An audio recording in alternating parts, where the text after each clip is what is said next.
Hi, I'm Corey. I'm Bill. And together, we host the In Focus podcast on Zoom today. On Zoom today, we are Zooming. Yeah, we're Zooming. We're like Zoomers. Everybody during the pandemic. I guess you could say I'm a Zoom director now. Yeah, I'm sorry. I am too. I'm sorry. An acquired taste that I don't wish to acquire. Yeah. Today on the In Focus podcast, we have writer, director, editor Luke Dye, an all-round great guy. That rhymed. That was good. That was good. That wasn't my intention. No, that's all good, man. Oh, wait. I can't believe I just forgot this. Before I start, so I'm moving to a new house next month, and I was packing up like my DVDs. Yes. And I came across the work of Bill Cornelius, Volume 1. Oh, no. Look at that. I'm sorry. It was personally it was signed to Luke. 4.7 gigs of awesome.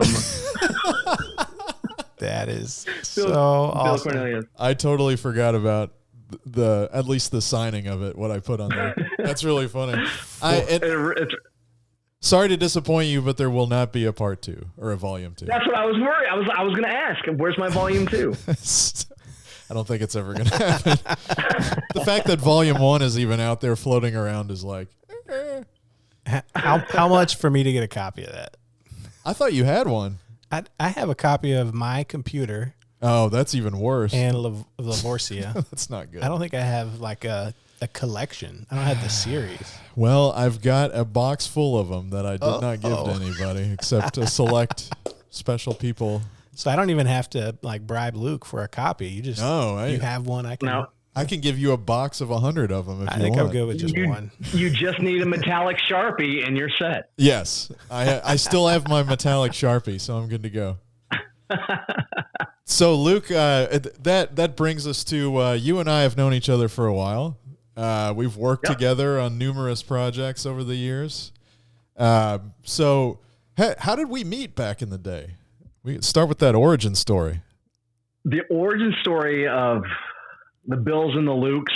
I mean, I think it was It was a 48. A 48-hour film festival in Nashville. Yeah. That was, I think it was the film Payday, like that Western that we did. Yeah. And like Chris Blanton was directing that. Mm-hmm. And you and I were on the hunt for the prop that we had to have, right? It was like the wagon wheel. Yeah, the wagon wheel. That was the prop that we had to have. So you and I went to like this antique store, and we were like, "Where are we going to find a wagon wheel?" You know? Yeah. But we did. We found like this cart that had a wagon wheel on it. And they used for explosives in that cave. That Yeah. This was like back in 2007. Wagon wheel. Like I got the invite to work on that 48 through MySpace, if that gives you any time context. That is so amazing. Yeah. That's great. Wow. Chris Blanton messaged me on MySpace. Hey, I saw that you do film and you're in Nashville. Yeah. But so that was the start of a lot of things. We met Scott Moreno, who just an amazing actor that like did multiple, like a project for me and for Zach Adams and all that. And I mean, I think that kind of little mini project spawned a lot of stuff. Yeah, it did. Yeah, that was, and I remember when you and I were hunting for the wagon wheel that we kind of like connected over making films as kids and, 80s movies and like all the stuff we both liked. Like that was the connection. Absolutely. We were like trading baseball cards, but we were trading like our films that we have done in the past. Yeah. That was great. Like you were like, you like here's Young Fighters. Can I have this countdown to Christakon? Shutting down Christakon. Shutting down Christakon. Yeah. For those who don't know, and it will be most of you, that's a film I made when I was 14. All right. Mini VHS. So one of my personal favorites was the Legend of Zelda. Oh, of course. Where you were Link and your sister was Zelda. That was epic. Yes, that's been mentioned on this show a few times, I think. Any chance that is on volume 1? Absolutely not. None of the really old stuff. Yeah. No, so, you did a Vimeo, was it a Vimeo? The series, yeah, the little the BC Films, the history of. Yes, the history of BC Films. That's when I saw it. That's when I saw those clips of it. Yeah, those are all in a giant box of tapes in my house now. Yeah, along with your work of Bill Cornelius Volume 1 for Corey. Yes. Your 100 copies. Nope, just one. Just one. That's better that way. That's okay. I think the Pisoni still have 100 copies of the Narc Enigma in their office. Yes. Speaking of the Narc Enigma, let's start with your origin story. How did you get interested in film? Like what brought you to this place? I think, gosh, man, I really had to go back and think about this. I mean, I think it was it was 1994. I wasn't big on filmmaking, but I was big in martial arts. Like I took Taekwondo, right. I took Judo, Hapkido. And my buddy, my high school buddy, Mark Foster, who took on martial arts also, kind of asked me, was like, hey man, have you heard of Jackie Chan? And I was like, no, who is she? Because I mean, at the time, Jackie was a girl's name, and this was before he made it big in Rumble in the Bronx and Rush Hour, and I had no clue who he was. I mean, he was like, "Hey man, my brother gave me VHS copies of all his films. You want to borrow them?" And then I did, and I was just blown away. And I was 15, and these were the coolest things I've ever seen. Especially the early ones where they had no budget and it was just all about this fight scene choreography. Yeah. So I told my buddy, I was like, we could do this. We should do this. And he was like, it's going to be, that's how he talked. He talked really fast. He was like, it's going to be awesome. That was sort of our mantra. IGBA. IGBA. It's going to be awesome. And it became our mantra over the summer as we filmed our first film, and it was called The Young Fighters. Yes. And pretty much every film after that, it was the mantra for that film and every film we did after that. And it was so much fun to make with your friends, just doing fight scenes and stuff. And it was a horrible movie. But I remember editing on the classic 2 VCR system. Yes. Where you hit play, you hit record on one, you wait 2 seconds, and you hit play, and you hope you don't get that little rainbow squiggle. Oh, I'd become a master of that at one point. Yeah. Yeah. There's an art to that, a lost art. There is a lost art to that. Yeah. But that's where I got started. I mean, that's the first film I did, but I wasn't sure if it was going to be any good, but I remember going to a friend's party and finally showing it off, and everyone loved it. You had, peers just standing up, just trying to watch it. And I was like, this is what I want to do. Nice. And so we pretty much made a film every summer, to 2000, 2001. Yeah. So, for 5-6 years, we did that. That's awesome. Yeah, and I have seen most of these because you and I had what we called Retro Fest. Yeah, we tried Retro Fest, and man, watching all that stuff. I mean, that makes you delirious. At the end. You're like, we need to step outside for a moment. We don't smoke, but we would have taken a smoke break in between some of those films. We really would. We just need an oxygen break. Yeah. So yeah, we basically watched, because we have such similar backgrounds with making these VHS movies with friends, that we got together and just I showed one and then you showed one and then I showed. Wasn't that how it was? Yeah, that was. Yeah, it was a marathon. Just back and forth. Yeah. Man. It's a lot. That's wild. It you did need to come up for air at a certain point. It was. I'm sure. Yeah. So you made a whole series of Young Fighters movies. Yeah, I made a trilogy. I made a vampire martial arts movie somewhere in there. I made a slasher film and a sequel somewhere in there. Yeah, those were sort of my retro films. Nice. So then at some point, you went off to college, obviously. Is that something that you were trying to pursue in college? Is that what you were like seeking a film program? I mean, I sort of was. I was trying to figure out what exactly, kind of what route, if I was going to do that, like kind of what part of the kind of the professional business I wanted to pursue. I mean, there was directing, there was editing, there was writing, like which way I wanted to go. Yeah. You know, so when I came to college, MTSU, Murfreesboro, go Blue Raiders. Yeah. I remember I just shot Young Fighters 2000, and I was like, you know what? Young I do Fighters not want 2K. to do, YF2K. I do not want to do the 2 VCR system. I was like, I want to find a place to edit. Yeah. So the girl that was the, God, what, I hate to say this, the girl that was the prologue kill in my slasher film, she introduced me to Scott and Matt Pisoni. Yeah. Who were the kind of the gurus of the news, like the broadcast, like the newsroom. Yeah. And they were like, "Hey, man, you can edit your film in here." So, yeah, that's sort of what I did, and that was sort of like my big thing over any classroom was just like, I got to get back to the newsroom. I got to edit Young Fighters 2000. I remember they always made fun of me because I was editing this movie and it was just getting longer and longer. Like I think the max VHS at the time was 2.5 hours on SP. Yes, SP. And I didn't want to go to EP because I was like, oh man, I'm gonna lose quality. So I asked Scott Pisoni. I was like, hey man, can we? Is there a way to, like, because he was like a techie, and I was like, hey man, can we add more tape to this VHS? Is that possible?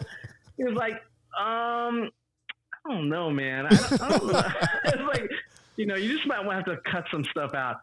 They still make fun of me to this day about asking for more tape added to a VHS. What a polite response, though. Like, I don't think so. When he knew full well, like, no, I think you need to take a different route.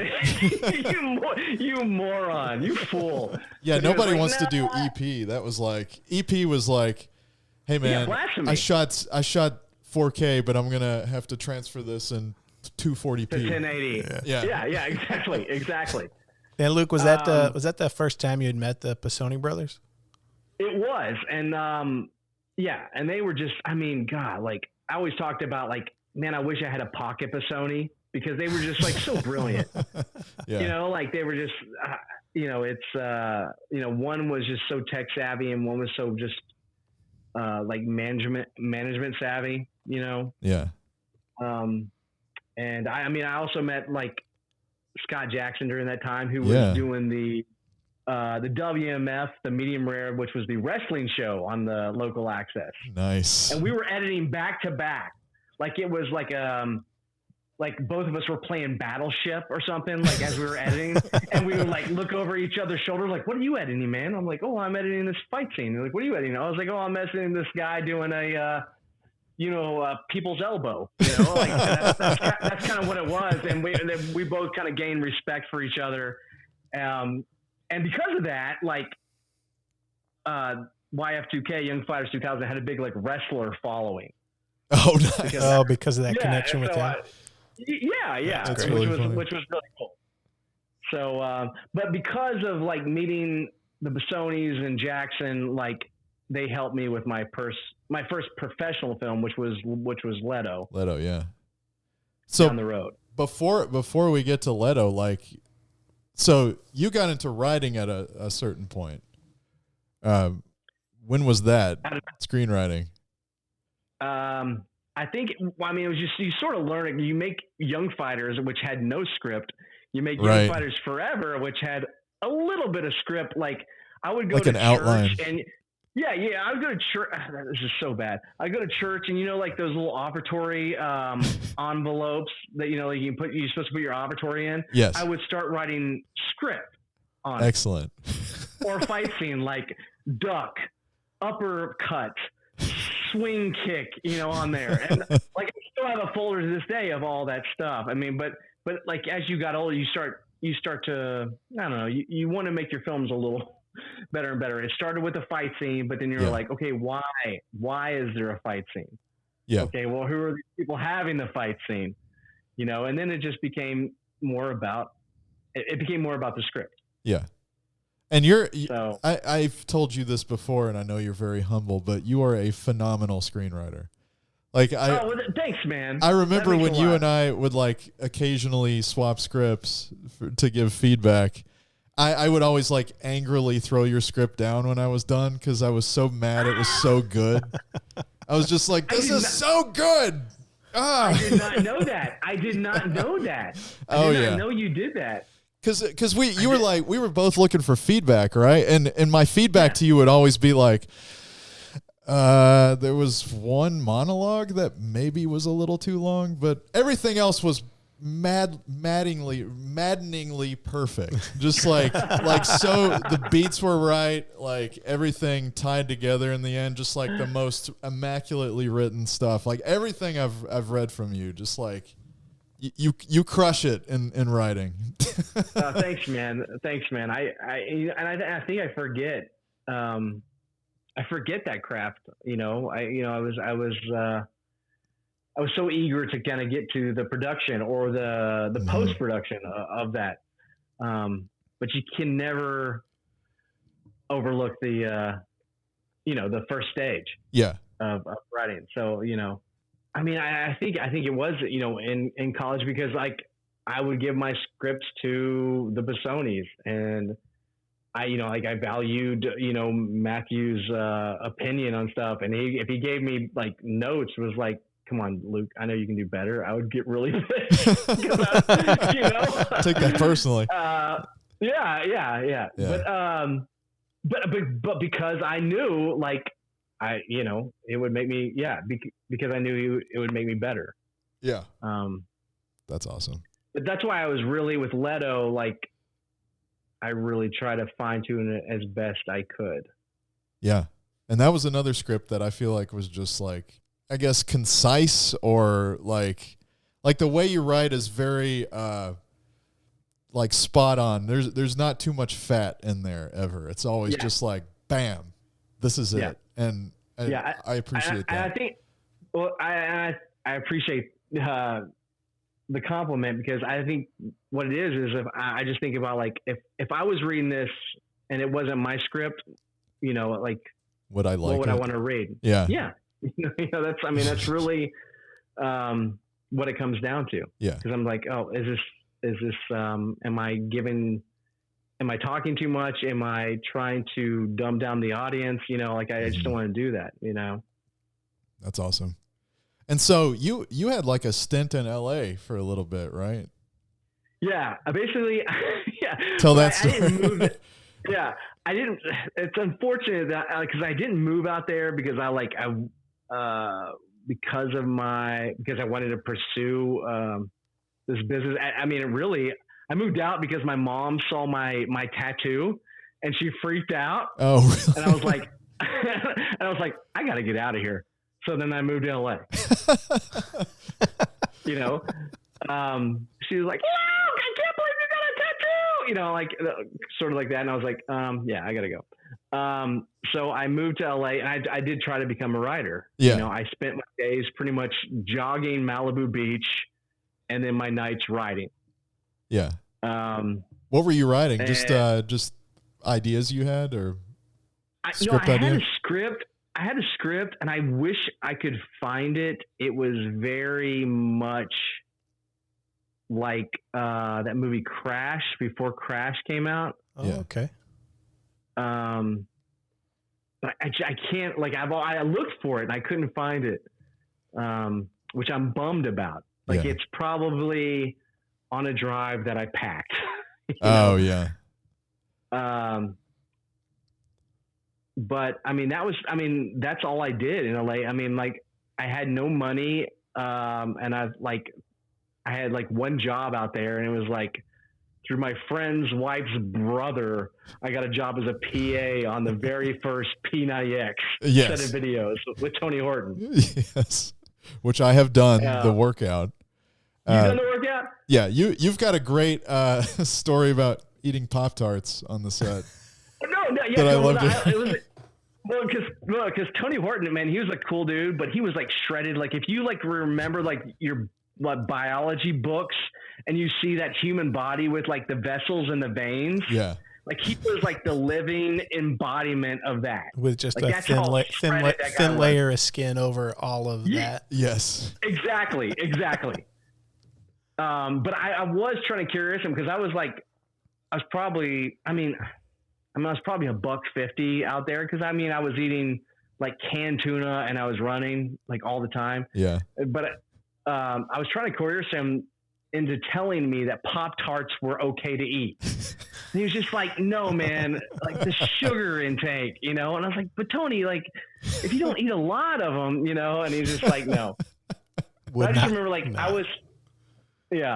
So I could not get that to fly. But I was probably, other than like his background talent that was like in there to like, you know, okay, come on, people. And he was like the background. I was probably the most in shape person on the crew. So they made me like do that mid pull up while they set up cameras. I was like, all right, we good, guys? We good? You were the stand-in. Like, I was the stand-in for Tony, which was like very complimentary at the time. Nice. But that was basically my LA adventure. I mean, but you know, like you go there and people are nice, but a lot of them are like that fake nice. Like, you know, like that kind of like, what can you do for me? Yeah. Kind of to get into the business out there, you know, and like you just trying to become a writer out there or anything, you have to kind of sort of have a referral. Yeah. And even then it takes like months or kind of years for your story to get any sort of traction. Yeah. So I was like, you know what? I can write anywhere. And I came back. Mm-hmm. And is that when you started working for River Media, or when did that start? You know, I worked at River right out of college for about a year. Like I was like an assistant editor. Yeah. And then I became like a kind of a freelance, but then I became full-time when I came back. Gotcha. And I was there for 15 years before I moved over to the production hive where I'm at now. Gotcha. But I did something really cool while I was at River, which was and I don't think a lot of people know this. It was a film. I did a film at River. I edited a film called The Devil You Know. And it's a film directed by James Oakley, who was the stepson of Dee Haslam, who was my former boss. And the film was kind of in this kind of post-production roller coaster. They just didn't know how to tell that kind of the story, I guess. I don't really know the specifics, or like, I don't even know how it fell into my lap. I think maybe Dee knew I was like into film or whatever. So here I am editing this big budget film, and it's starring Academy Award winner Rosamund Pike. Oh, wow. And I could be wrong. And I believe it was also like Jennifer Lawrence's first like acting debut. Wow. And no, I never heard about that. Yeah. Like if you look at IMDb, like that's the film. I did that film. You could find it. And I even think I saved the screenshot of my name on the opening credits where it says editor Luke Dye right next to Rosamund Pike as she's like in serious acting mode. That's awesome. Like that was like probably when I look back at my my tenure at River, like I was like, it was awesome. So to do something like that big. Yeah. And so like, just for the people that don't know, like the history of River Media or what you did there, like what all did you work on? Like what shows did you work on for what networks, and just as an editor? I did a lot of like just the how-to shows for like HGTV. Yeah. But every now and then you get like the cool stuff like Well Wars on A&E or Escaping Polygamy. Yeah. But that was stuff is really cool. Now I'm at the Production Hive, which is a lot of the kind of murder doc shows, which right now I'm doing Storm of Suspicion for Weather Channel. Nice. You've been doing some Weather Channel yeah. stuff for a little bit, haven't you? Or you did at one point. The last Weather Channel show I did was Fat Guy in the Woods. That's right. At River. Yeah. Didn't Wes Human work with you on that? Or he helped? Yeah, the human did work with me on Fat Guys. Nice. Yeah, that was a good time. But yeah. So explain, I didn't realize you weren't at River anymore. So the production hive, explain what that is. Well, originally it was called Jupiter. But basically, like, its biggest draw is Snapped, which is on Oxygen. It's just that show that, kind of basically women killing their husbands or their lovers, Yeah. But it is,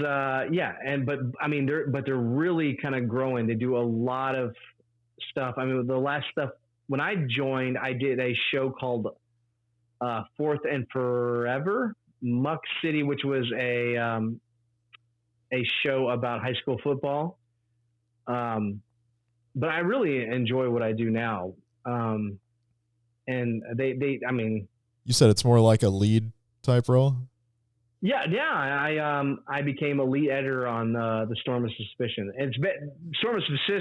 Storm of Suspicion is a show on the Weather Channel about like people that try to maybe murder somebody during a natural disaster or a heavy that's so specific. So it's either So it's either like, I'm trying, I'm going to kill somebody during Katrina to hide it, or it's it's because of this natural disaster that the investigators are able to solve it easier. Yeah. Something, footprints in the mud or in the snow or whatever. So what a wild concept to like connect like a true crime type show with just a weird connection to the Weather Channel. Yeah, it is. And I think what it came down to, and I could be completely wrong, so this is maybe not fact, but I think Weather Channel was like, okay, what kind of show can you bring to us? That's weather related as well. Yeah, that's obviously weather related. Here we go. Here it is. So, and it's on its third season, so must be doing something. Yeah. Apparently, it's not uncommon to kill someone during during a sleet storm. Who knew? For our listeners, we do not suggest that you right. Check out the show, but don't do it in real life. Don't do that. Yeah, there will be a disclaimer. Yes. So are they under the Discovery umbrella, that whole thing, or? No, they're not under the Discovery umbrella. They do shows for Discovery. Oh, okay, gotcha. Does Kristen still do stuff with them? Discovery? That is a whole other question. Oh yeah. Well, we can ask her. We can have her on the show. There you go. No, and she can tell you. She did work for Discovery. She's freelancing right now for another company, and she may go back, but because Discovery is like, you can work with us for a year, but then you have to take like 3 months off, and then you can bounce back. Oh, it's a interesting business model. It is. So, like, switching gears for a second, Leto. So we alluded to Leto earlier. This was your first like debut short film that was like a budget, like a substantial crew put together. You reunited with the Pisonis and. Yeah, it was my first professional production. Yeah. 30-minute film.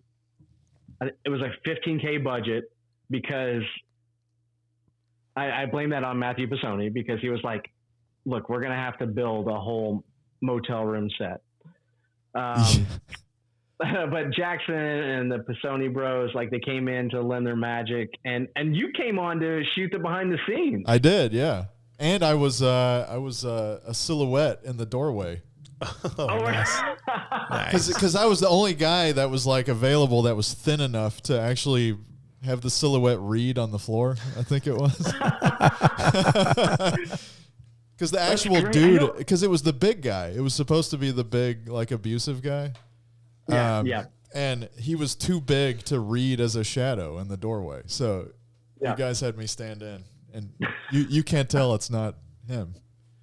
No, I don't think I remember that. That's great. Yeah. That's a good behind the scenes that I didn't even remember. Yes. But yeah, we shot that over a long weekend. I think it was like 4 days. I think it was like 3 days and then 1 days of pickups.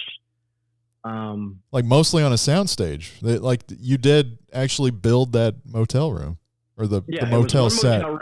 It was one motel room that acted as 3 motels. Yeah. Motel rooms, and then we did 1 day of the exterior of the motel in Smyrna. And like an actual or just right outside of Murfreesboro. Yeah. Cockroach right outside motel. of Murfreesboro. Yeah. Which was awesome. But yeah, but the film was, it was so much fun to do. Dude. It was, yeah. And then it did the whole festival run, and it did well enough, but man, like even film festivals are like a weird place too. It's like everyone's talking about their next film and all that. It's like they can be like mini LAs. Yeah. Yeah. So I mean, it kind of after that, I was kind of like not really interested. It was like more pressure than it was fun. Like I love doing the shoot, but the pressure of like the aftermath, it just takes a lot out of you, The marketing and the release aspect and the networking. Yeah, there's just all that work and all that care, and then somebody go like, "Oh yeah, that was cool." So anyway, my film is like about this, person. So that's why, like, when I came back, I just wanted to like get that Leto gang back together, and then we did the Seas with the infamous Zach Adams of Skydive Films and the 48-hour Nashville Film Festival. Yes, we reunited on the 48. We did the 48 again as directors. You and I, we co-wrote and co-directed Seas, which was our 2010. Was it 2010? I think it was. It was the 48-hour. And I think it was 10-20. Yep. Yeah, and we had Scott Pisoni was the DP, Zach Adams producer. That was still to this day. That's one of the most fun shoots I have been on. Like that was a blast. That was like a really, really fun weekend. It was exhausting because I remember you crashed at my house, and we when you're writing, directing, and editing a 48, you're the guy who doesn't go to sleep. Like you're awake through the whole thing. That was the first time you've ever gotten mad at me, and I can't remember what it was about. What was it about? I don't remember. I think it was like I just wanted to stop editing because I was so tired, and you were like, "Dude, we have a deadline," or something like that. That sounds like Bill. Yeah. I was like, I'm so tired, Bill. Well, I was so tired, and I guess I do get a little crunchy when I've been tired. Crunchy, a little crotchety and crunchy and crunchy, spiky. Yeah. Yeah. But yeah, that film cleaned up. We did really well that year. Won a lot of awards, and then we kind of pieced out. We haven't done it since then.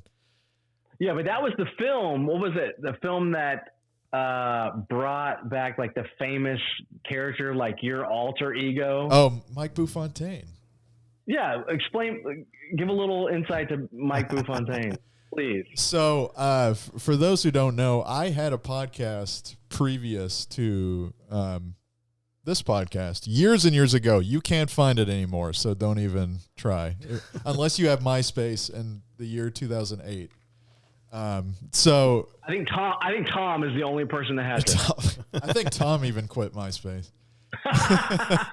But I played a comedian, a washed up comedian character, just as like a fun bit, as like an interlude in between bits of this podcast. And it was just so much fun to play that character that I actually portrayed him on screen in like a short cameo in Seas. Can we get a sample? That was weirdly a big hit for a lot of people. As like the 2 seconds I'm on screen, that was a lot of people were talking about that. it was such a hit that when we made the DVD to Seize, you did a commentary just as that character. For that's right, I did. Yeah. That Is Mike Bufontaine available? Is he around? He's around. He's oh, you mean for this podcast? Yeah, I suppose so. I need a glass of water before I do this though, because it hurts my my vocal cords. It's scratchy. You know? Smoking a lot. Mike Bufontaine's harder to do in this day and age. The Me Too movement and things like that. Comedies. His comedy is not. It's pretty crass. Yeah. But yeah, that was that whole shoot was so much fun. That was. I think fondly of it. And so, you know, you've occasionally worked with me and Zach and that team. Yeah. You helped out on Hear Me Now, Nashville that Rises. was the thing. Yeah, that was the thing. Because of C's, it led to the Zach Adams Skydive project, which was Nashville Rises, about the Nashville floods. Yeah, right. Yeah, that's right. Yeah. I'm losing I can't remember the sequence. It's been so long. Yeah, because I think that was the first time I actually worked with Zach was on C's. Oh yeah. Yeah. It was like you know, like, hey man, I got this documentary I want to do. And like, and I, you know, like yeah, you can just kind of just you know, I got some footage and I have an outline and you're like, maybe you can like take a look at it, you know. No, that was like Red Bull Zach. Sorry, after he walked like 5 miles. 10 miles. But yeah, I remember. Yeah, 10 miles. Sorry. I didn't want to come short there. Yeah. I just remember during that time, I was like going through some personal stuff, and he just gave me this footage, like just this drive of all this footage, and he was just like, you know, I was like, do you have a script or whatever? He's like, no, man, it's all good. You know, you got free reign. I trust you, Luke Dye. And like, but I mean, to Zach's credits, I mean, he gave me like the overview of what he wanted, and he had like the voiceover written, which helped. But yeah, I mean, I remember like I just worked like nonstop on that documentary for about like a month, and it was like a really good escape. And my goal was just to like make Zach happy, because like I love Zach happy. He's got that infectious positivity that you can do anything, you know, like you got it, Zach, you got it, man, you got it. And it turned out to be a really good doc, I think. It did.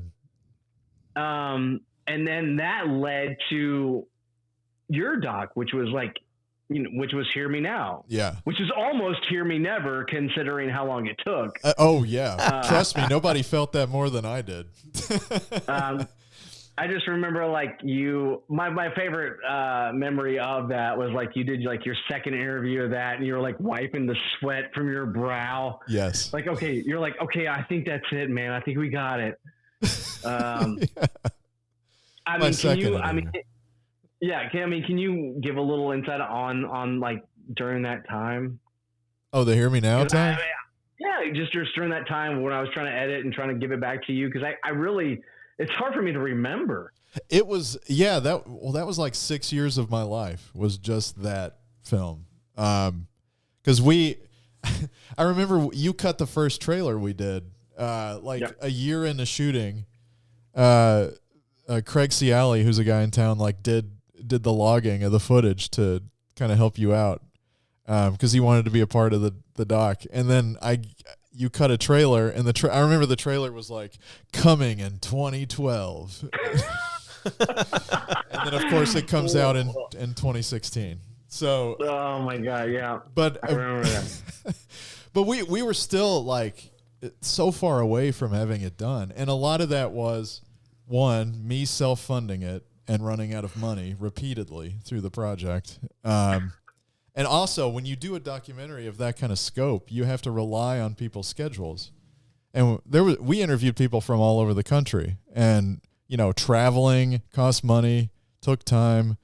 Getting people just pinned down to do it took time. Like we would drive like 9 hours down to like southern Georgia to do one interview in a hotel room and then drive back. Like there was stuff like that going on Hear Me Now. Like it was a lot. And I remember it had taken, like you had committed to editing it because, you know, in my mind we were going to get it done in a year. And then like it was taking so long. You got caught up in all kinds of stuff. Like you were doing your actual work, like getting. I just got busy. caught up in life. Yeah. And so, but I was committed. I was committed. You were to committed, Bill. yeah. And so, I at one point, I think Mike Stryker, he talked about this. Like he called me at one point, like we're talking 4 years in to the production, and he was like, "Hey Bill, I would like to help you get through post-production." And so suddenly he graciously funded the kind of post-production process, hiring like a fresh out of college MTSU student, Owen Jackson, who like cut the whole thing together from beginning to end, just to lay it out. Because I remember you came back to me and you were like, "I'm still committed to this, but it would be really helpful if there was like at least an assembly that I could work on." Yeah. And so because I couldn't do the natural rises again. Like I couldn't. Yeah, I just didn't have the time. And so I just didn't have the time. Yeah, and I actually edited the first 20 minutes of it, which have remained unchanged through all the editing. So, fun fact, if you watch Hear Me Now, the first 20 minutes was cut by me. There you go. The rest was Luke and Owen. But like Owen did this big assembly and delivered it in a timely manner, and then I passed it over to you for the, I guess, the second time. Like you hadn't been with the footage since 2012, and then this was like 2015 or 2016 even. So you got to revisit the film all over again and do the polish and do all the title effects and do all that. And I remember I needed, because we announced on the news a premiere date for the film at the Belcourt before the cut was done. I don't know if you remember that, Luke. No pressure. No, you were still working on the final polish when I was on the local Nashville news, being like, "Yeah, come on down to the Belcourt on November 3rd," and like the whole time I'm in knots because I know it's still, you're still working on it. Still not done. Yeah, and I remember I was texting back and forth with you. I was like, You think we'll have it, right? Like we'll have like a cut we can look at. And you were like, yeah, I got it. And I kept having to pass you like last minute stuff, like pieces of music and people's title changes and things like that. And you were like, I got it. And at no point you never told Luke like, "Oh, and by the way, on Fox 17 or whatever, like, I have committed to a premiere date." Yeah. He never did. Like there was none of that pressure. It was like just this hidden Bill pressure, I guess. Yeah, I was in a magazine talking about it with the date in there, like Nashville Arts Magazine, like did a whole story, and like it's not done. You would have had me freaked out, dude, if I'd known. Yeah, I was saving your heart from that experience. Well, you handled it well. You were like, "Hey, man, so are you going to get this done by this time?" So, yeah. And you did. So, good deal. And you got me a Blu-ray copy that was to be screened at the Belcourt, I think the week before the screening. Like wow. you because you had to mail it. You had to mail it to me. And I was like waiting for it for the audience, Luke is in Knoxville. I am in Nashville. They're 3 hours apart. So yeah, he had to mail me the Blu-ray, and I remember the day I got it, I like almost wept. I was like, "It's here," and then I had to like test play it just to make sure there was no glitches, and then I had to test play it at the Belcourt. Like it was wild. I'm so glad that worked out. I'm so glad. Me too, man. I appreciate your help with that. Yeah, dude. I'm really glad, and it was. I was honored to be a part of that project. Yeah, thanks, man. Like it's it's gone on to be on Prime and be in schools and libraries around the country. I still get DMs on Instagram every now and then from somebody in like New Jersey who saw it in like their class. Like it's crazy. That still happens. That is crazy. Yeah, that is crazy. So I would say it was worth the blood, sweat, and tears. Yeah. And like hearing that story, it makes it worth it too. Oh yeah. That's what makes it worth it. Not even any monetary stuff. Like the impact it had on the audience. That's what it was about. Yeah. So, after Hear Me Now, or during Hear Me Now, when were you working on Little Ponderosa Zoo? Or how did that come about? Yeah, the timeline's a little, in your words, it's a little crunchy. It is. There's a lot of overlap, I feel like, with all this. Yeah. So I was doing a bunch of like films for like the Knoxville Film Festival, just kind of for fun. But Chris Blanton, who was the director of Payday, introduced me to Kurt Willis, who is a writer here in Knoxville. And he and Blanton had directed a baseball film that Kurt wrote called Amateurs. Oh, and so so he introduced me to Kurt, and Kurt and I became really good friends, and he kind of brought me on the edit for this kids feature film called Bandit and the Saints of Dogwood for this company out in LA, and it was directed by Brooks Benjamin, who is also an MTSU alumni.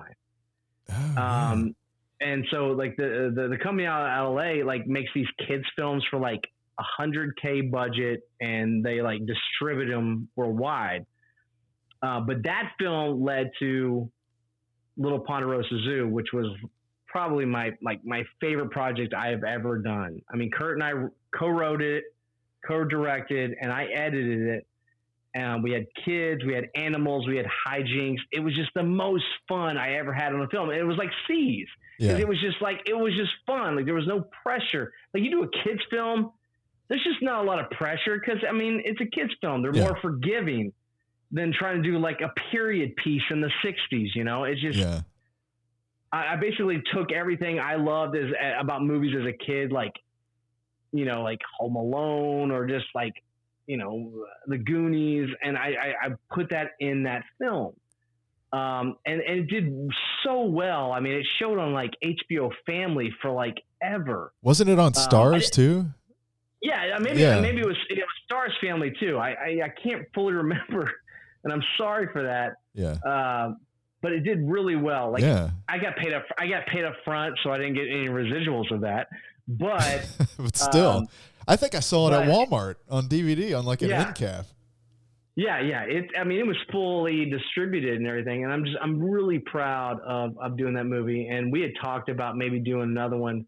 And then I had a kid and, you know, life, you know, but there's still possibilities to do something else like that. And that's what I would ultimately want to do, is to do like the kids film like that, because when I grew up to like Bill, you said, like just those 80s movies that you grew up and you loved, you know, just the fun adventure through a child's eyes, almost kind of the Spielberg type. Exactly. That's awesome. I just remember, I think I was so deep in the trenches with Hear Me Now. I know very little about you working on that. Like you worked on Hear Me Now for a little bit, and then I was like in the trenches with Hear Me Now, and then suddenly I saw that you had made this family feature, and I was like, when did he do that? Have I been asleep in this cave working on Hear Me Now for so long? Like I don't know what's going on in the world. Yes, you probably were. I mean, it was. I think it was just like a 3-week shoot, you know, and then it was probably the same amount of edit time. Yeah. But the thing is, like with edit time, like I had to do a whole like music and audio mix with no dialogue, because then I had to send it to Mexico, because Mexico will have to just take all that music and or sound effects and then add their own dialogue. Oh wow, that's a process that's new, I feel like. Yeah, it was a whole different experience for me. Yeah. Because like people from Mexico were calling me like, you know, like, do you have a track without dialogue? And I'm like, okay, here it is, you know? So they could dub it in Spanish, right? Yeah, exactly. That's crazy. Interesting. Yeah, that's a thing you don't think about in the editing process, is like no that sort of thing. Yeah. Internationalizing it. And you filmed that whole project in 3 weeks?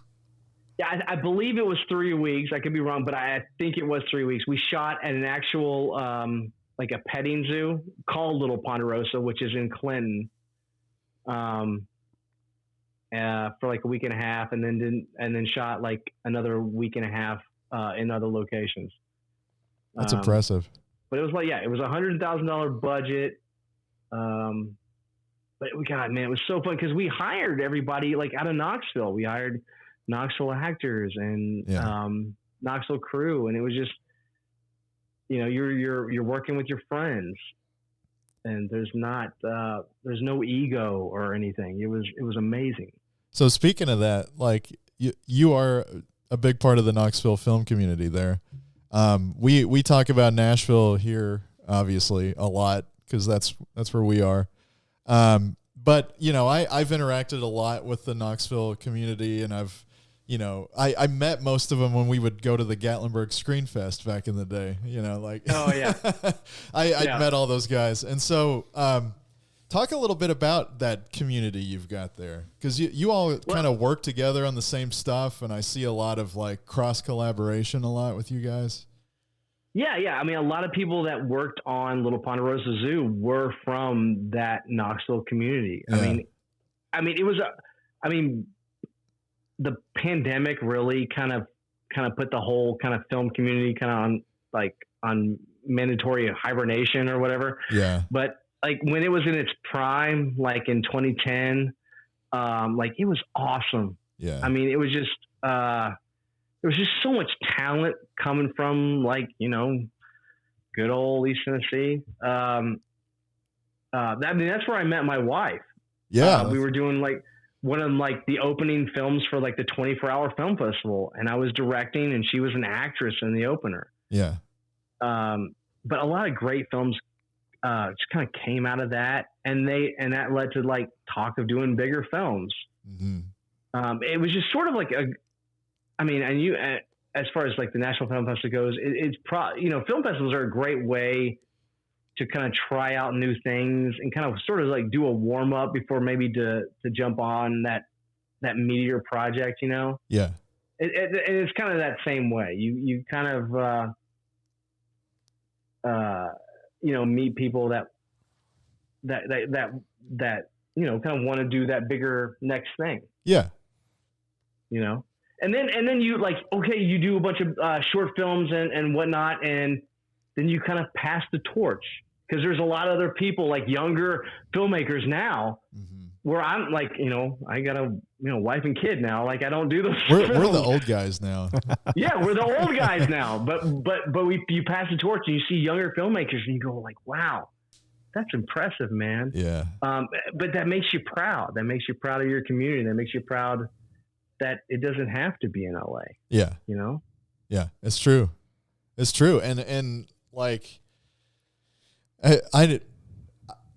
just love that. I love that Knoxville group. First of all, because it's not as, the Nashville film community has grown pretty substantially over the last few years with a lot of influx and transplants coming in, which is great, which is really great for the community. But it also makes it harder to know everybody and kind of collaborate with, I feel like y'all in Knoxville, it's your community is such a tight knit community. It's like you've got the family dynamic to the max, in your film community.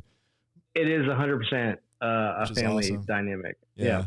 It's Nashville light, so we have that here still, but there's so many extra pockets now of people coming in. I can imagine, because I imagine a lot of people from New York are coming to Nashville. It's a lot of LA people. Oh, is it too? Yeah, mostly. I would say mostly. Wow. I believe that. Yeah, it's the housing market will tell you that. That's true. It's crazy. So true. Yeah, and it's funny. You mentioned Brooks Benjamin. I mean, and this is the power of networking.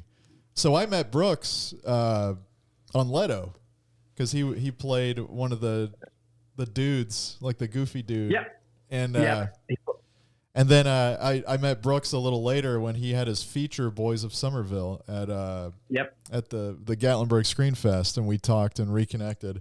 And then he reached out to me because he had seen Hear Me Now, and was like, I see you had worked with kids. Would you be interested in directing a book trailer for my book, My 7th Grade Life in Tights? And so then, because he's an author now. Yeah, he's an author. And then I directed that. That was like my first foray back into like narrative type stuff after finishing Hear Me Now. So it was like a breath of fresh air to do that trailer. And then that was my trailer that like has, I mean, kind of cleaned up with awards and things like, I mean, that was, and then you saw it. Yeah. Corey saw the book trailer and hired me to do his Lucky Scruff ads for his beard company. And so like the stepping stones, the networking. Yeah. The spider web that just kind of reaches out and it connects through this community. It's amazing. Even from Knoxville to Nashville, like just Tennessee, you know, like it's awesome. Absolutely. It is awesome. Yeah. And we're always like, all the times we've sent footage to Knoxville for you to work on, like physically mailed footage to Knoxville. Yeah. On a hard drive in a box. Yeah. My favorite is I always love getting like packages from Zach Adams because his handwriting, his handwriting is like from a 12-year-old, you know. You always knew it was him. I love it. Yeah. You always knew it was him. I love you, Zach. He's the best. We all have to get on here as a group and talk for like 5 hours. There you go. I don't think anybody would want to listen except our group. So you've done so many different things, editing, directing, writing. What's the most creatively fulfilling for you? Like personally, like what gets you on fire with all of these? I mean, you know, it's gotta be editing. It's like, you know, it's that final phase in storytelling before writing and the actual, you know, before writing and actual production. Yeah. It's just, I mean, it seems like everybody in our business at some point wants to direct. I mean, I remember we went to a film festival and everybody's a director, but people asked me what I did. I was like, I'm an editor. And then everybody wanted to talk to me, you know?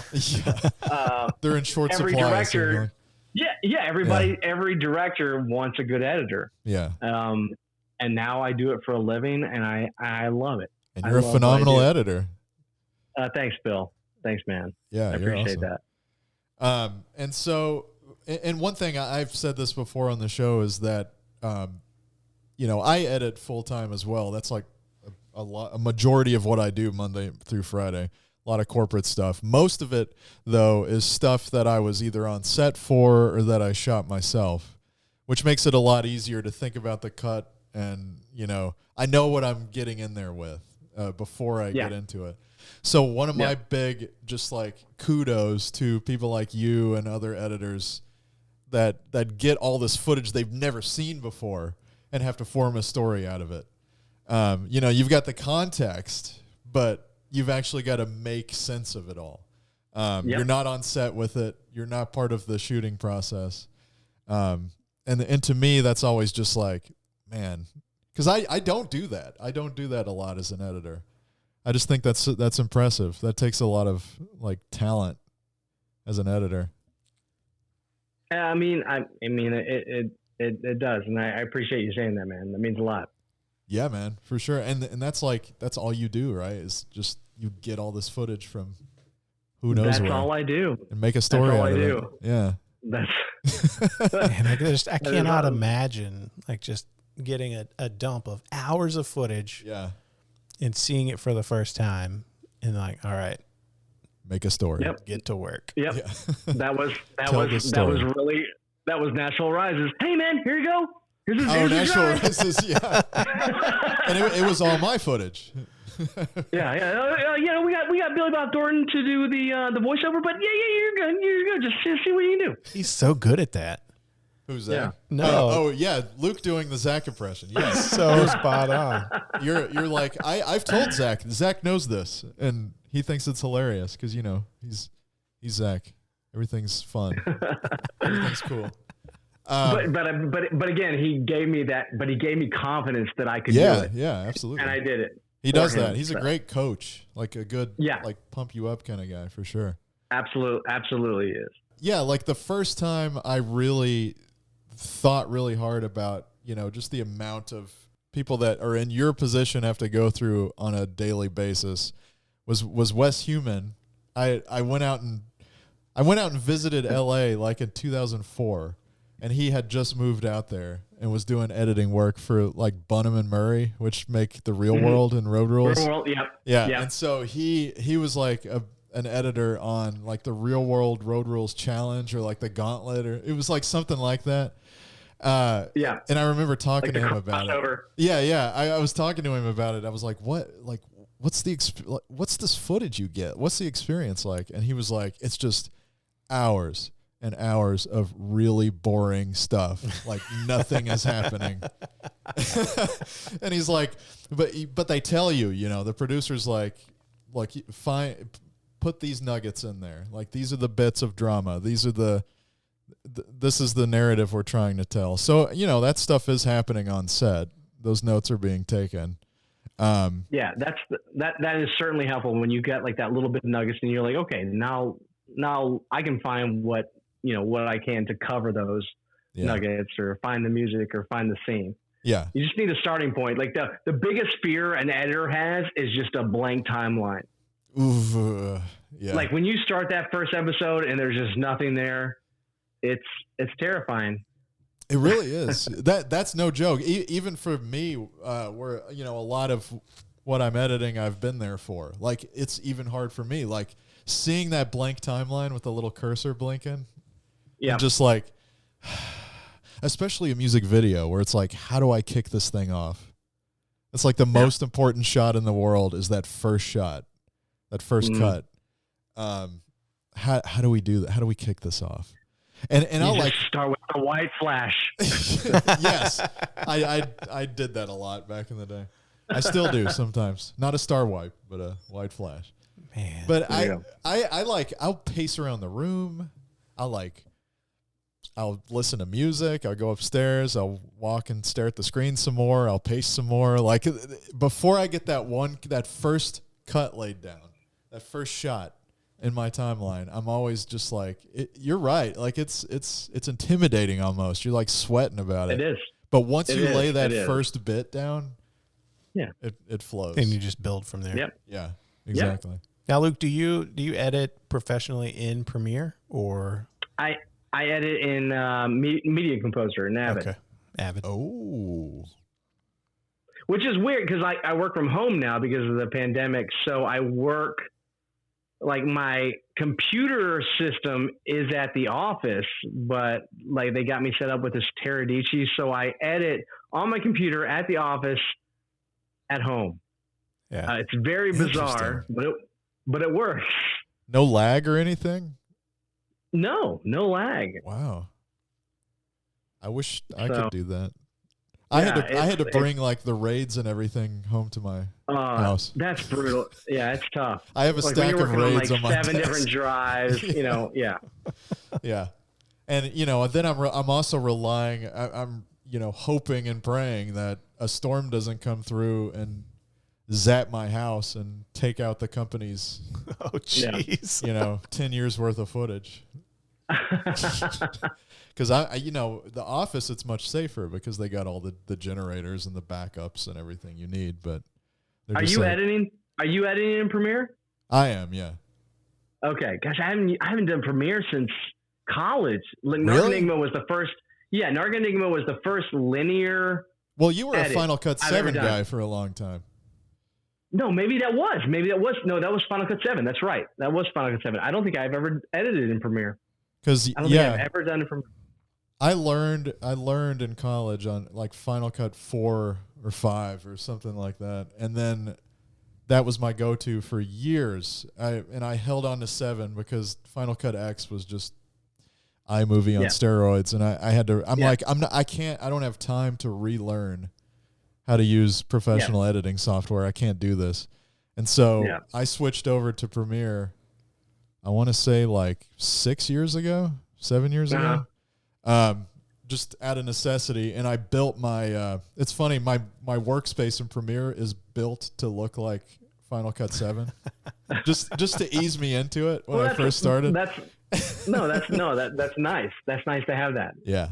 Yeah, I recently abandoned Premiere and made the switch to Resolve probably 2 months ago. Resolve Studio. Yeah. Oh, really?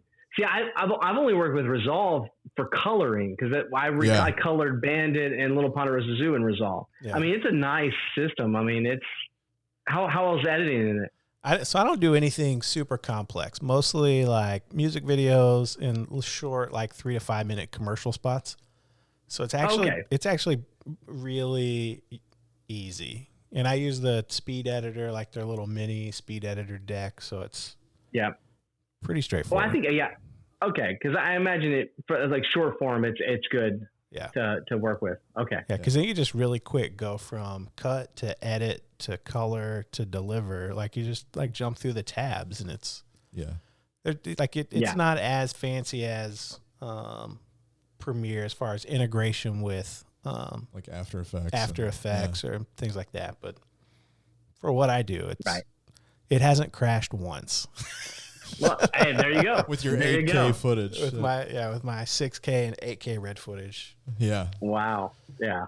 Which is important. That's the benefit of Resolve. I remember it takes that amount of footage because we shot. We're Little Ponderosa in 4K and Resolve had no problem. Yeah. And that was to be clear, that was a few years ago. So 4K was much harder to ingest back then.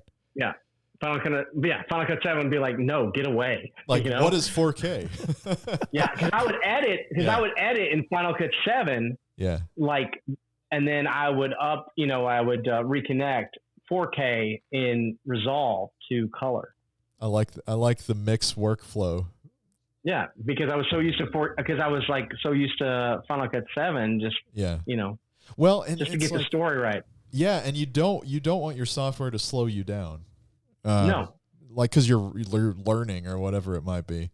I mean, I honestly went over to Premiere kicking and screaming because I was like, "Don't separate me from Final Cut." I'm so fast because I had been editing in Final Cut for at that point 12 years, and so I had gotten so fluent and so fast with that program. I mean, I could speed edit with that thing. But the thing is, Bill, if you know the aesthetics of editing, you can learn a software. You can learn any software. I did. Yeah. There you go. I'm pretty speedy with Premiere. I mean, it just took some time, but I didn't want change.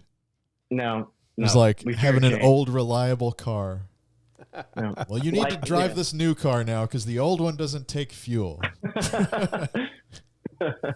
So, what would you say?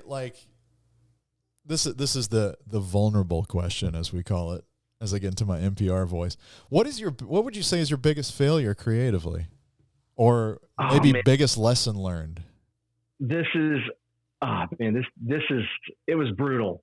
It was brutal, Bill. I was the director / editor for a commercial for this college, this Fountainhead College of Technology, which was a local college. My wife, Kristen, was a producer. We did one commercial and it went off without a hitch and everyone enjoyed it. And the president and CEO, who was a friend of ours, asked if we could do another commercial with the same script, but do it sort of like a nerdy Star Trek theme. So we did that shoot. And I had all the footage on my desktop in a folder. And at the time I was doing 2 jobs. I was doing my full-time job, my side job, and then a third job, which was with this commercial. Yeah. So when I finished the side job, or any job, I kind of do that cleanup, to start the next thing. So I was just deleting stuff, removing folders and files and stuff that I didn't need. Oh, no. Turns out I ended up deleting the footage of that shoot. Oh my God. And man, my stomach just dropped. I mean, I tried everything I could to recover that footage, just every software, recovery from my, trash bin, no avail, That makes me upset just hearing that. Oh, man. I know it was That's the worst, awful. dude. It was one of the worst feelings I ever had. And I felt like I let Richard, who was the CEO, down, like, and my wife, who was a producer, and all the cast and crew. And I remember just having to do, because we were like at the Dream War, which was like the Dollywood hotel at the time, because we were like just Chris and I were just doing a little getaway. And I just remember having to make that phone call and telling him what happened. And he was just like in just disbelief. But he, I mean, I guess he sort of, I mean, he was like, okay, look, we'll figure it out. You know, let's just think about it. And I mean, Chris and I pretty much had to end up paying like the damages out of pocket. Oh no. And like, to make matters worse, like Fountainhead had to permanently close shortly after. I mean, it was completely unrelated to the project, but like, I felt like I never got to like redo or make it up to anyone. Because I always thought like, you know what, I'll just make it up. We'll just do another commercial, you know, I'll just do it for free. And then it closed. It was mainly because of like, political reasons. Yeah. But I mean, so basically I just learned to just put my footage on the drive, make multiple copies, keep copies. Like that was my biggest. Oh. My stomach hurts now. Like that, I feel that. I feel that in my stomach. It's sickening. That's so. Dude, it was so bad. I've never done that, but I've often worried about it. You know? I imagine you would have nightmares about that. Editors have nightmares about that. Absolutely. And just like what would happen if, like I said before, if a storm zapped my house and I lost everything. Ugh. Yeah. That is. Ugh. Every time there's a lightning storm now, I get scared, but not of the storm. I get scared about the raids that are all the footage. All the footage I've got in my house. That's not, raids. That's not, but that doesn't belong to me. Yeah. I feel like your company is large enough. They could afford like some Amazon Web Services, like cold storage. Like you could have some offsite. Yeah. Right. Easier said than done. I would love that. Yeah, that'd make things a lot easier to manage. So, and then if there's one piece of advice you could give somebody who's wanting to get into the business, what would that be? Just doing anything, not just editing, but whatever it might be. I think at some point, everyone who wants to kind of be in this business kind of has that dream of kind of making it big, like on a Spielberg or a Marvel scale, thing is something like on a smaller scale, or like you still can have that same sense of accomplishment, like I always had that big dream, but then I did that Little Ponderosa movie, or did Leto, or just like did C's with, my buddies, with you, like, and Zach and everybody. And that was so fulfilling, and because here I was making a film with my friends and having a blast. And I never got like a big check or anything doing it. I just had fun. And I just felt happy about doing that stuff. And even if I don't do another film after like Little Ponderosa Zoo, where I just felt so proud of doing, I'll be happy. Nice. So the takeaway is don't just try to be the next Spielberg. Yeah, do what's fulfilling for you. Maybe that'll happen. Maybe it won't. Maybe it won't. But be fulfilled with what you're getting. You don't have to shoot for the stars. Shoot for the mountain. Yeah, that's great. Wow. Less stress in life. Ultimately, it is less stress. Yeah, awesome. You want to move into the lightning round, Corey? Luke's like, what? I was waiting for like a lightning sound effect. We don't have anything yet. Okay. So we're like 32, 33 episodes in. We still don't have a lightning round. Yeah. That's going to be the bit, is just we say that at the beginning of every lightning round, that we don't have anything for it. Season two. Yes, that's true. Yeah, this is still season 1, I guess. We'll up the production value significantly for season 2. Yes. Print T-shirts and everything. Yeah, we got merch coming. Merch is coming. All right. Here we go. Luke Dye. all-time favorite movie? The Goonies, no doubt. Excellent. Yes. Excellent. That is fantastic. All right. The last movie that you watched? Pee-wee's Big Adventure. I showed my 4-year-old that movie. She loved it. She wanted the bike. Nice. All right. So I like that. I'm curious. Did you start with the television series, or did you just go straight to the movie? We started with the movie, then we went to the television series. Yeah. Okay. All right. How did she react to Large Marge? Well, she was like on my back, like hiding her eyes. Because I could tell you from my own personal experience as a 4-year-old, it terrified that scared the me, shit dude. out of me. It did. Me too. But she took it well, which I was proud. She didn't know it was coming. That first time, you just don't know what's coming. No. And I didn't want to say, hide your eyes, kid. I'm pretty sure I ran out of the room and didn't watch the rest of the movie for like the next 20 years. I didn't watch anything after. Nice. All right. Favorite director? That is hard, man, because there's so many good directors, and like, you kind of fluctuate on that. Gosh, if I had to say like, if this guy makes a movie, I wouldn't miss it. Kind of right now, it's Gareth Evans, who made like the Raid films. Ooh. Oh, okay. He's kind of one that I'm like excited to see what comes next. What else has he done beyond the Raid films? He's done some other. Maranta, which was right before the Raid, and I think he's done like some television series. I think like the Gangs of London TV series, but I don't know. I think he's got a couple films scheduled, but I like his I like his action choreography and his attention to detail. So I'm just kind of excited to see what comes next. What's next? Yeah. Cool. What about favorite cinematographer? I'm gonna say this is an odd one. Bruno Del Bono, who he was a cinematographer for Amelie. Oh, okay. So he worked with a very long Jean-Pierre Jeunet. Yep. Yeah. And he did the Amelie in a very long engagement, and I think they're beautiful films. And a lot of people don't know. I don't think he was a cinematographer for like this. I think it was the 6th Harry Potter film, like the Half-Blood Prince.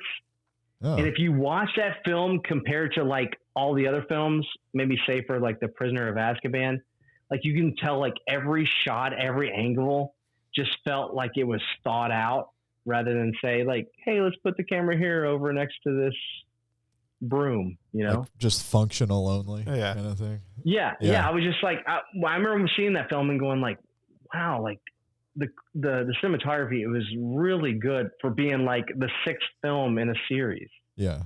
Interesting. I noticed that too. I didn't look into the, unfortunately I didn't look into the crew, to confirm that, but I kind of watched them all in succession in a short period of time, and I noticed how they sort of got more stylish and kind of darker the further you go on.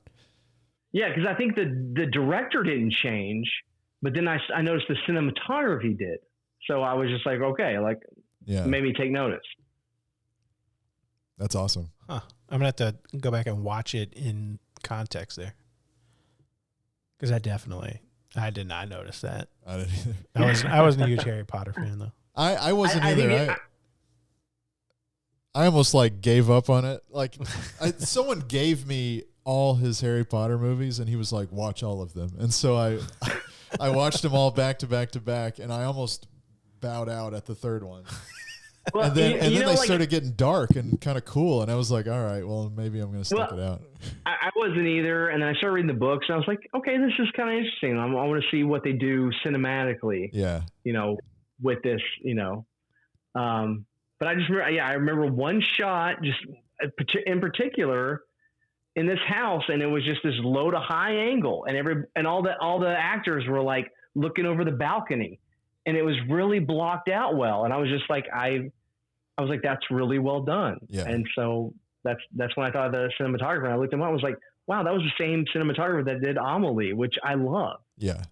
Oh, that's awesome. Makes a lot of sense. It's good to make those connections, because the reason we have this question is because not not enough people think about the cinematographer. It's always the director, right? Like that's who everybody thinks about.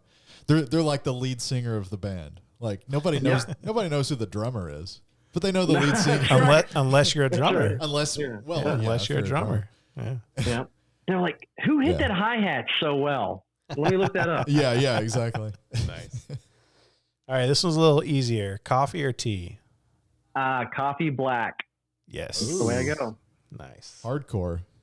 All right. Yeah. Pineapple on your pizza? I don't order it, but my kid does. She just orders a pizza with pineapple and bacon. And then I'm always regretting it because I'll finish hers and go like, man, that was way better pizza than mine. Corey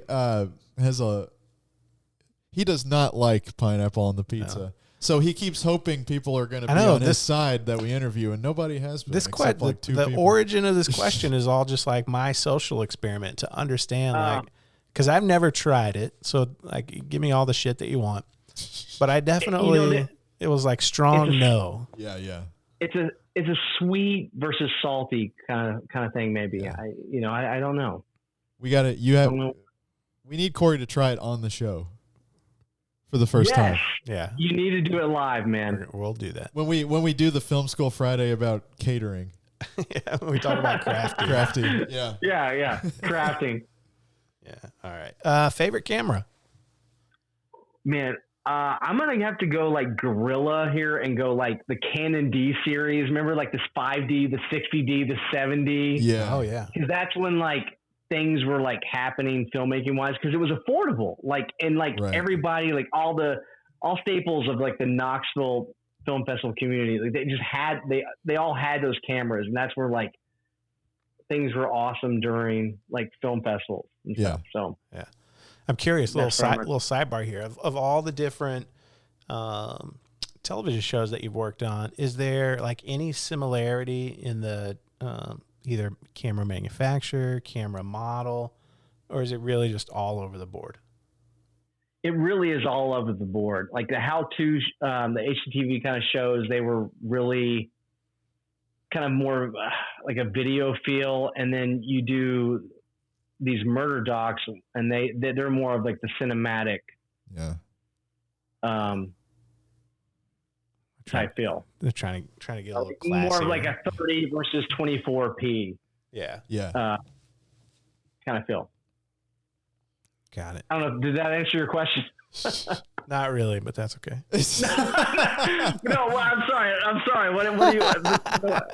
And you actually may not know this. Like when you get the footage, you may not even know like what it was shot on. I would guess. Oh no, I don't. Yeah. I really don't. Which is unfortunate. I'd have to look, because we shot one short film with that camera. Man. Yeah. No, it's okay. What was I was talking about this earlier. The camera that you shot Leto on, was that the Vericam, the Sony? Yes, it was I think it was the Vericam. If you interview Matthew Bassoni and ask him, he could probably tell you. I'm sure. Yeah. because he took half my budget to rent that camera. Oh yeah, that sounds about right. I'm thinking I feel like that was the same camera they shot Collateral on, the Michael Mann film. Yeah, I think it was the Vericam, if I'm not mistaken. I think it was. That sounds like good budgeting. Half on camera and lenses, the other half on lighting. Yeah, half on building a set. Yeah, it looks did make great. it easier. Yeah, it did, and it was a lot of fun. Yeah. All right, last question. 3 films everyone should see before they die. Well, my favorite film, The Goonies. Die Hard. Like the original, the Christmas version? Oh, yeah, the Christmas version. Which, of course. God, man, the third, I'm going to go like way rogue, and probably a film that a lot of people have not seen. It's called The Way Home. Because if anybody has a grandmother, they should see this movie, and they will appreciate how much their grandmother did for them. Like, I don't think I've ever cried so much in my life. I will only watch it once and never watch it again. Oh wow! But it's a film in like 2002. It's called The Way Home, and it just makes you appreciate how much your grandmothers do for you. Awesome. I've never like the name sounds familiar, but I don't know if I've seen it. I've not seen it. I feel like I'd remember it. Yeah, I feel like you'd remember the movie if it had you breaking down thinking about your grandma. It's Korean. I think it's South Korean. Okay. So, but it's just all subtitles. But man, it'll wreck you. It's one of those like Requiem for a Dream. I mean, it's not like a Requiem for a Dream, but it's one of those movies you'll watch once and you'll be like, okay, I'll have to watch it again. Yeah. Yeah, I'm good. Yeah. That's how I was about Schindler's List. Yeah. It's like, this is a phenomenal movie, but I never need to watch this again. Yeah. Yeah. But I feel like that's a movie that everybody should see before they die to just feel that love. Yeah.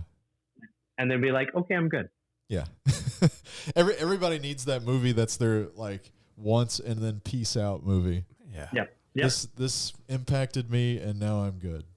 That sounds like a good one though. Yeah. Yeah. I'll check it out. I'll have to check it out. Yeah, absolutely. Yeah. Awesome. Well, Luke, thank you so much for joining us today. Yeah, man. It was good catching up. Dude, this was a lot of fun. It was a lot of fun. We'll have you back on when we bring the whole group together. That's right. Season 2. Season 2. Season 2, big round table. Yeah. Yep. And I will bring a pineapple pizza for Corey. Yes. Hopefully I like it. Some coffee black. Yeah. Yeah, we could be coffee brothers. I'm big into coffee. There you go. Yeah. There you go. We'll leave links to all of your things in the show notes today. And for our listeners, we know you have a lot of podcast options. We appreciate you choosing us. Make sure you check us out on Instagram at InFocusPod or online at InFocusPodcast.com. And if you like what you heard today, go ahead and subscribe. And if you're on Apple Podcasts, please leave us a rating. It would help us out a ton. A ton. A ton. And until next time, feed your crew. Feed them something delicious. Yes.